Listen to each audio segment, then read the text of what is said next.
Hey, salut à tous, on se retrouve aujourd'hui pour une nouvelle vidéo sur la chaîne Tech & Shoot. Et aujourd'hui, on va parler de ceci, les SoundPits Engine 4. Donc des écouteurs intra-auriculaires Bluetooth de la marque SoundPits. SoundPits, c'est une marque dont je vous avais déjà parlé. Aujourd'hui, ils nous sortent un nouveau modèle et on va voir ensemble s'il vaut le coup ou pas. Mais avant bien sûr de te parler un peu plus en détail de ces écouteurs, je vais te demander de t'abonner à la chaîne, c'est hyper important. Sans oublier de cliquer sur la petite cloche pour ne pas louper les prochaines vidéos. Et puis bien sûr, si tu aimes cette vidéo, n'hésite pas à mettre ton plus gros pouce bleu juste en dessous. Alors ces SoundPits, à l'heure où je tourne la vidéo, ils ne sont pas encore sortis. J'ai un prix qui m'est donné par la marque en dollars. On sera à 69 $. Donc en euros, je ne sais pas ce que ça donnera, mais à mon avis, on va être à 69 €, un peu comme d'habitude. Et on va pas perdre de temps, on va tout de suite aller faire un unboxing. On voit à quoi ils ressemblent ces écouteurs et puis leurs caractéristiques. Et on se retrouve juste après pour que je vous donne mon avis dessus. Allez, on se retrouve ensemble pour faire l'unboxing de ces SoundPits Engine 4, donc des petits écouteurs sans fil intra. Ceci vous arrive dans cette boîte. On a le logo de SoundPits, ici le modèle, la photo des petits écouteurs. On voit qu'ils sont Hi-Res Audio Wireless, le profil LDAC. Sur le côté, on a quelques petites caractéristiques qui mettent en avant, notamment le dual driver design, la réduction de bruit pour les appels et 43 heures d'autonomie. À l'arrière, on a quelques spécifications techniques et voilà un petit peu pour le tour de la boîte. Alors lorsqu'on ouvre, on découvre une petite pochette avec à l'intérieur une présentation de l'application, puisque ces écouteurs ont une application, on verra ce que ça donne, et un manuel d'utilisation avec une traduction en français. En dessous, on va retrouver le boîtier de chargement avec nos écouteurs à l'intérieur. Alors comme ça, à première vue, niveau design, ça a l'air sympa. On détaillera ça un petit peu après. Alors en dessous, on va retrouver ici un petit capot en carton qu'on enlève. On a un petit câble USB vers USB type C pour recharger notre boîtier, nos écouteurs. Et on a un petit sachet avec des embouts de rechange pour adapter vos écouteurs à vos oreilles. Donc les écouteurs, on va déjà parler du boîtier de rechargement. Au niveau dimension, on est sur quelque chose qui va faire 61,4 mm de long, 28,1 mm d'épaisseur et 45,15 mm de haut. On est sur un poids total avec les écouteurs de 43 grammes, donc c'est plutôt léger.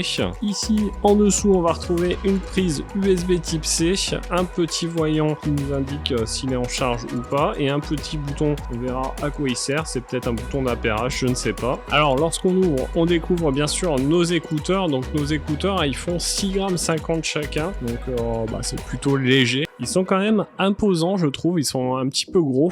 Par contre, on a un petit effort de design. Déjà, on a quelque chose qui est bicolore, vous voyez, gris ici en bas et noir sur le dessus, avec un petit design, vous voyez, c'est un petit peu comme si c'était martelé, c'est plutôt sympa. On a ici une base qui est tactile. On va retrouver un micro ici et également un sur le dessus ici, donc on verra ce que ça donne. On est sur des écouteurs qui sont IPX4, donc vous pouvez y aller quand il fait quelques gouttes de pluie, mais faut pas qu'il tombe des cordes, quoi. Clairement. Donc en gros, vous ne pourrez pas utiliser ces écouteurs par exemple sous la douche. Au niveau batterie, je vous en ai pas parlé, on est à 50 mAh sur chaque écouteur et 350 mAh sur le boîtier de rechargement. Il nous annonce une autonomie avec de la musique à 60% de volume d'à peu près 12 heures. Donc ça reste plutôt pas mal. On verra dans le test si effectivement on fait 12 heures avec ou pas. Et pour la charge, il nous annonce 2 heures par écouteur et 2 heures pour le boîtier de chargement. Donc allez, j'ai téléchargé l'application pour voir ce que ça donne. Donc l'application, elle se nomme tout simplement SoundPits. À la première installation de l'application, il va falloir se créer un compte. Donc voilà, j'ai installé l'application. Donc là, il me dit sélectionnez vos écouteurs SoundPits dans la liste Bluetooth. Donc on va sortir les écouteurs de leur boîtier de chargement et les appairer en Bluetooth. Alors pour les connecter en Bluetooth, il faudra retirer les petits plastiques que vous avez sur les connectiques. Vous les remettez à l'intérieur du boîtier, vous le laissez ouvert et vous appuyez pendant 3 secondes à peu près sur le bouton du bas jusqu'à ce qu'une petite lumière nous indique qu'ils sont appairés. Donc là, hop, ils apparaissent dans mon Bluetooth. On va les associer. Donc là ensuite, l'application va les rechercher.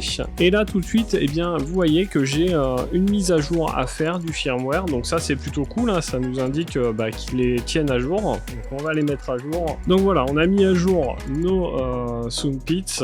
Donc sur l'application, on va avoir quelques petites informations. Donc la charge des écouteurs, hein, gauche et droit. On a une petite photo des écouteurs. Ici en bas, on a une petite fonction aide qui va nous permettre d'aller sur le site officiel, sur des questions-réponses, etc. On a la possibilité ici de réinitialiser.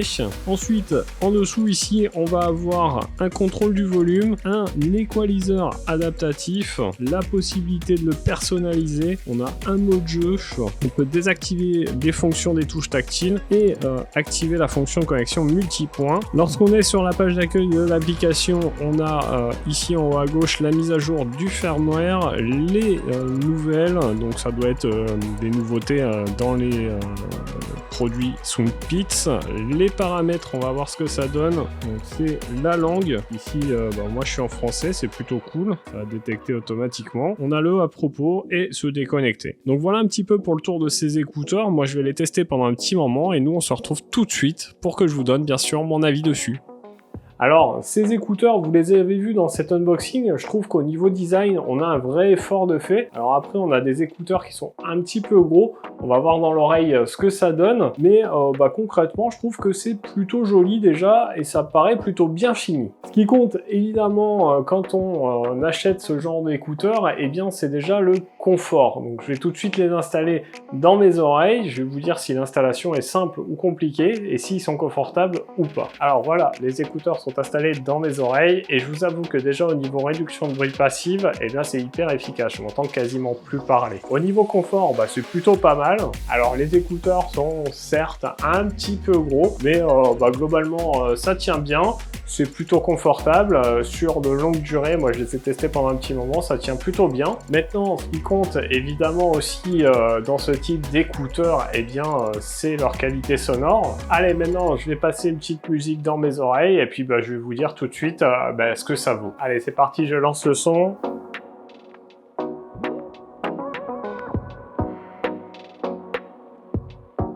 C'est pas mal. Je viens d'écouter une musique avec ces écouteurs et franchement, eh bien, c'est plutôt pas mal.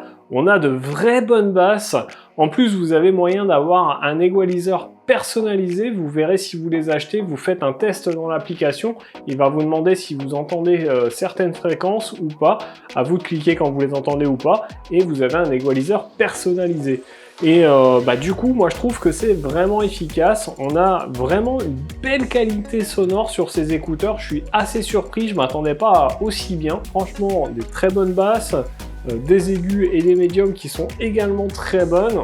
Alors évidemment, on n'est pas à la hauteur des Sony que j'ai testé il n'y a pas longtemps, mais globalement, on est sur des écouteurs de très bonne qualité. Ce qui est plutôt cool aussi, eh bien, c'est d'avoir une application avec cet equalizer personnalisé, mais aussi pas mal d'autres fonctions. Un equalizer aussi que vous pourrez ajuster à votre convenance. Ça, c'est plutôt cool. C'est pas toujours le cas d'avoir une application sur des écouteurs à ce prix-là. Et globalement, eh bien, moi, c'est des écouteurs que je pourrais vous conseiller. On a quelque chose d'efficace, de plutôt joli, bien fini et avec une qualité sonore indéniable. Même en appel, eh bien, il n'y aura pas de souci. Dommage qu'on n'ait pas de réduction de bruit active. J'aurais aimé. Certes, la réduction passive est très bonne, mais une réduction de bruit active aurait été sympa. Et c'est à peu près le seul inconvénient que je trouve à ces écouteurs. Donc est-ce que je peux vous les conseiller? Vous aurez compris que oui, pas de souci, vous ne serez pas déçus si vous achetez ces écouteurs, à voir au prix où ils sortent, mais je vous l'ai dit, on m'a annoncé 69 $, donc ça devrait être dans les 69 € je pense. De toute façon, je vous mettrai bien sûr un lien dans la description de la vidéo, n'hésitez pas à aller le checker en fonction de l'époque où vous regardez la vidéo, eh bien le prix aura peut-être changé. Si vous avez aimé cette vidéo, eh bien n'hésitez pas à la liker également, c'est hyper important. N'oubliez pas de vous abonner à la chaîne et de cliquer sur la petite cloche, c'est le meilleur moyen de m'aider. Nous on se retrouve dans une prochaine vidéo. En attendant, prenez soin de vous, à plus et bon shoot!